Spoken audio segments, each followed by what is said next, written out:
Kingdom Hearts Recom or Chain of Memories is one of the most annoying games I have ever had to play. Seriously, I don't know how to get started on this, but I feel like I want to say something because this is the second time I try to play this game, and I don't feel it has gotten any better since the first time I tried it on PlayStation 2. Now, I want to preface this by saying that I never ever played the original Game Boy Advance version. Even though I was very big on Game Boy Advance games, I just never felt like Kingdom Hearts on Game Boy Advance was something I wanted to play, because there was always the PlayStation 2 game. And for me, it was like, why would I play this sort of retelling of Kingdom Hearts 1 on Game Boy when I can just play it on PlayStation 2, if you understand what I'm saying. So I never really touched the Game Boy version, but at the same time, I was always sort of interested or curious about the story that was unfolding in the Game Boy version, especially because I knew it was sort of a prelude to Kingdom Hearts 2, which is one of my favorite games in the series. So, when I finally got the Integral or whatever Masterpiece Edition on Steam, which has all the games from 1 to 3 and everything in between, I somehow decided to punish myself by trying to get every single trophy. I don't know why. Do not ask me why I decided to do these things. It's just something I wanted to do. So I finished Kingdom Hearts 1. I got all the trophies for that game, and then I got to this one, and all I could remember is that when I played it back on the PlayStation 2 days, it was the only game that ever made me fall asleep while playing it. And boy, let me tell you that playing it again for just 30 hours versus my 70 hours on PlayStation 2 has made me remember exactly why I fell asleep the first time. I really feel like the main issue with this game is sort of that it is...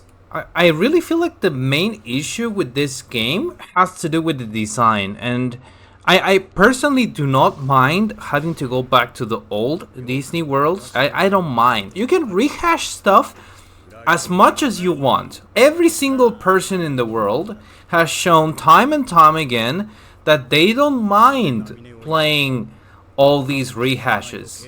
They don't mind. See what I did there? Anyway, people don't mind having content rehashed. It's kind of good for your brand, because when you rehash something or you revisit something, you're sort of appealing to the nostalgia of the person. I understand that reference. I know this. I already saw this before, so I can predict what is going to happen later, if you understand what I'm saying. So revisiting Disney worlds is not by itself a bad thing. The bad thing is that it was done in the crappiest way possible in the PS2 version. Now, I really want to stress this point. I understand that the Game Boy has limitations, but if I understand correctly, on the Game Boy, it's basically like a side-scroller top-down view. It's different. It's a completely different experience simply because the movement is different. And in the PS2 version, they basically just try to put the game in the same engine as Kingdom Hearts 2 or 1 or something. Like, it's some sort of weird combination of the engines. So you're actually walking on a 3D space physically, right? Now, the main issue with the design is that all the levels are the same, dude. Every single level is the same.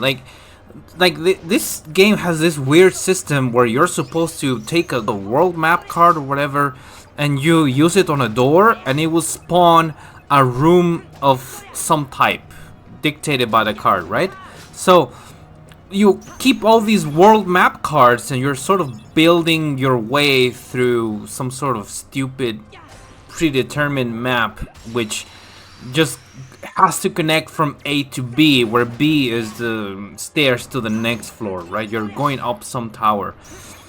So the main problem is that, for example, if you have a card, let's say the card which makes a lot of Heartless. I forget what it's called, like whatever. If you have this card and you use it, basically that room is always the same. It's always the same room for every single floor. Like, it's okay, fine. You can say like, oh, it's not true because the Agrabah room is different from the monster room or whatever. But it's the same room, dude. All they did was change the textures of the room, but it's geometrically the same thing.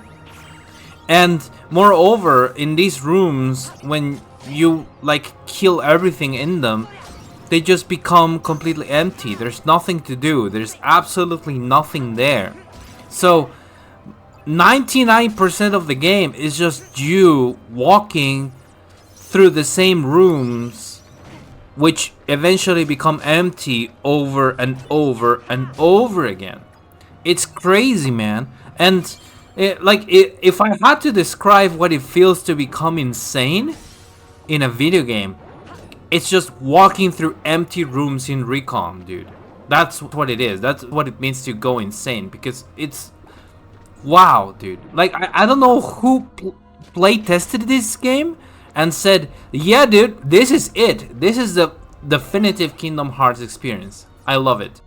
Now, if that wasn't enough, there's also the fact that a lot of story doors are just locked behind arbitrary requirements, which is like, you need to get at least these many points, or you need to get at least a 0 green card, a 0 blue card, and a 0 red card, which, by the way, green cards stop spawning once you get to the 10th floor or 11th floor or something. And it's something the game doesn't tell you at all, and you have to look it up. So you can make it to really high floors, and then you cannot pass the requirements because the floors just stop spawning green cards for some random reason. Who designed this, man? Seriously. Who had the... Why?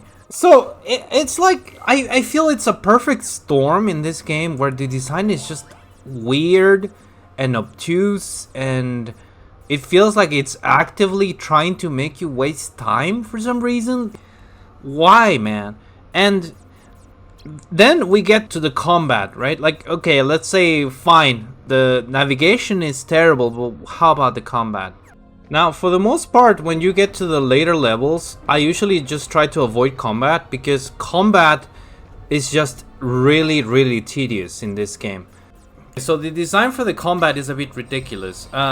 Everything is dictated by cards, so before anyone does anything, any action, it is telegraphed by showing you in the screen a card with a value which is going to represent the attack.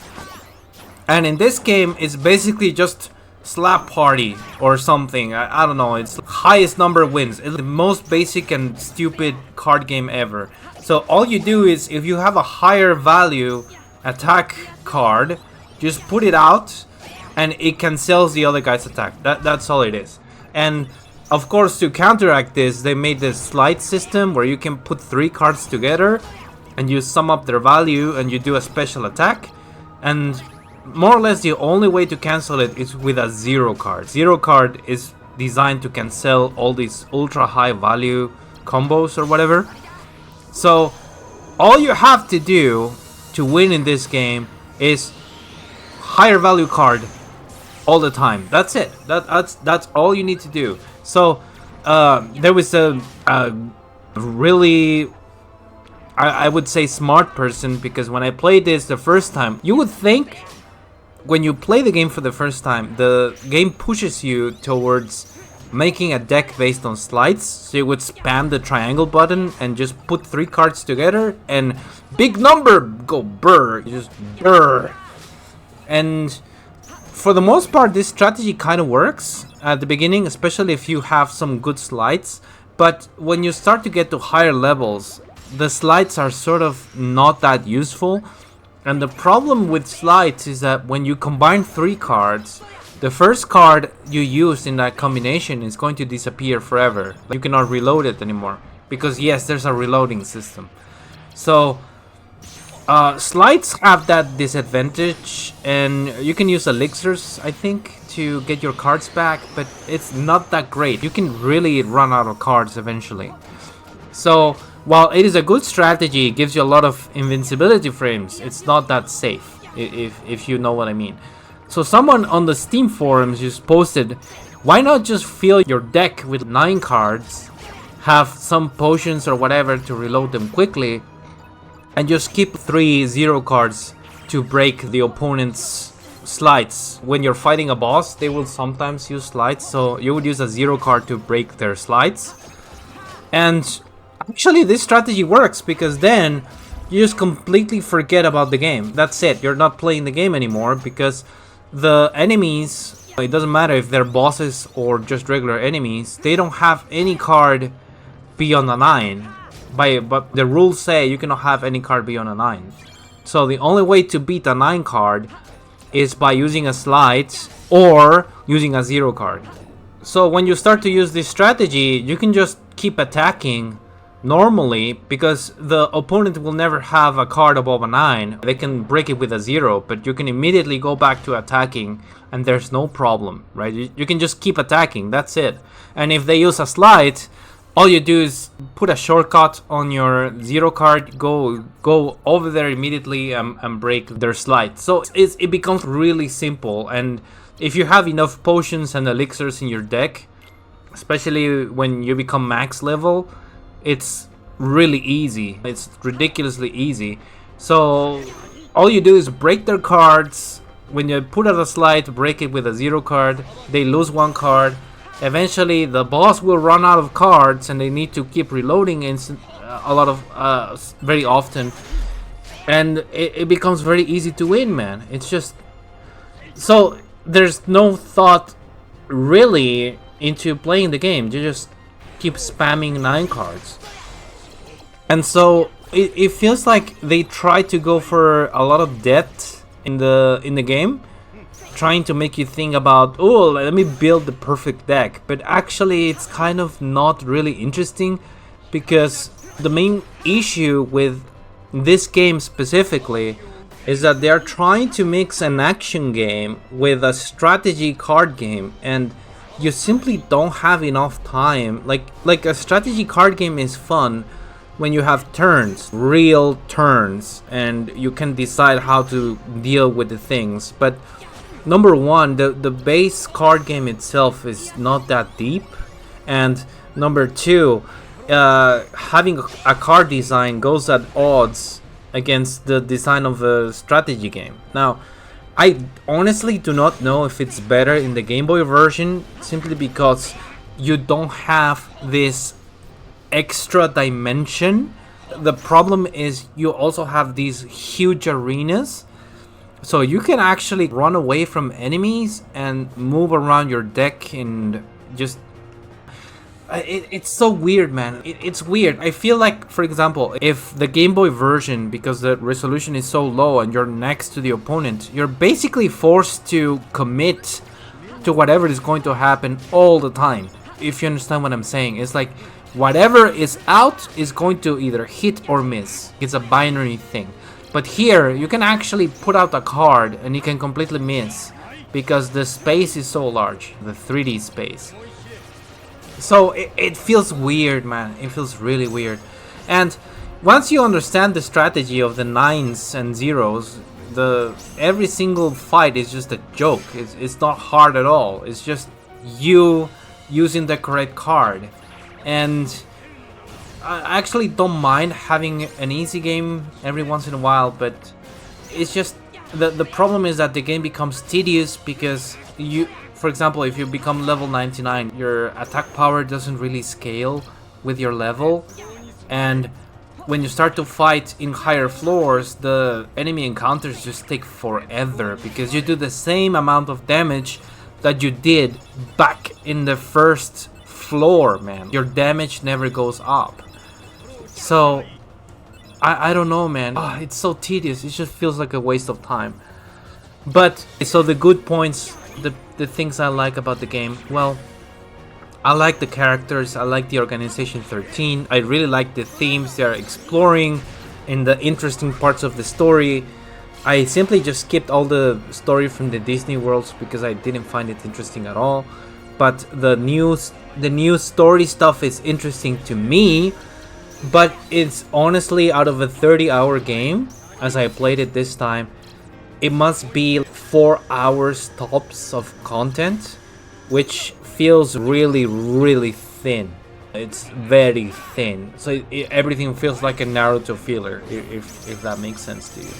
I feel like it's a bit of a shame because I actually really like all the designs of these characters. I like this girl Namine. I think her design is really cute. She's a prototype version or a child version of Luna from Final Fantasy 15 or Stella from 13. She's very cute. I like her voice. I like the problems she goes through. I like the relationship between Marluxia and Axel, how they're sort of all up on each other. I like how Sora reacts in very interesting ways when he's really pushed to the limit, which happens here when they're manipulating his memories and he's doubting himself and he's sort of being challenged over and over. Do you really want to protect the person you care about the most? It's really good, man. It's good. I feel you really get to see a different aspect of Zora as he's growing up and becoming an older teenager. It's really interesting, man. But God, the game attached to it is just painful, dude. It's just painful. It's a pain to play. It's really a pain to play, which is a shame because I really like the characters and the idea and the story and everything. Now here's something very poetic. As I finished this game yesterday, because I beat it just yesterday with Zora, and I was getting all these trophies popping up on Steam, you know, like undefeated, I cleared the game on proud, you know, you get a lot of trophies popping up if you play it on proud the first time and you don't die. I was getting all these trophies, and in some sort of mystical, I don't know, ironical twist of fate, my game literally crashed.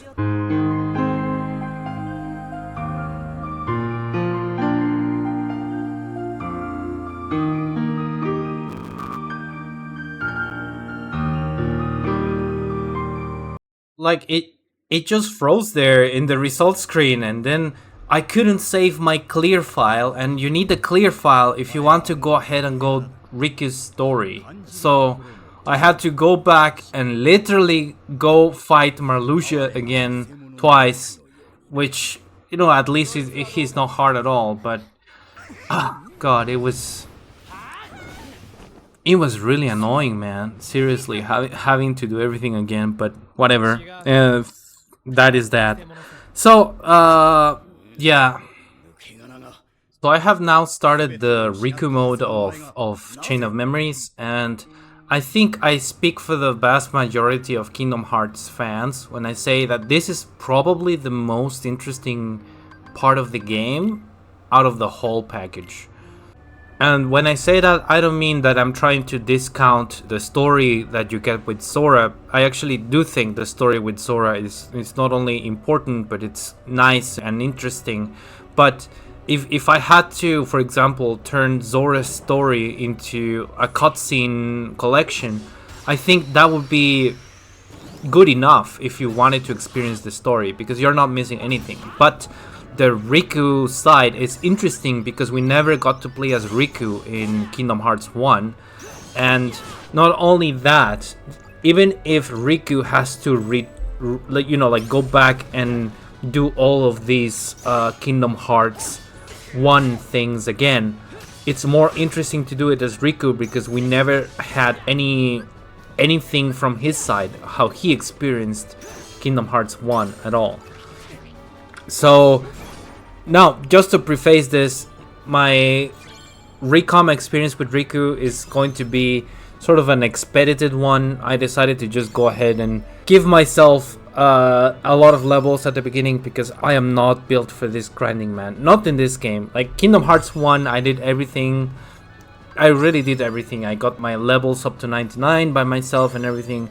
But in Recom, I just don't have the patience to do this, man. It just takes forever to gain levels, and I just want to get through it, do the story, and move on to Kingdom Hearts 2.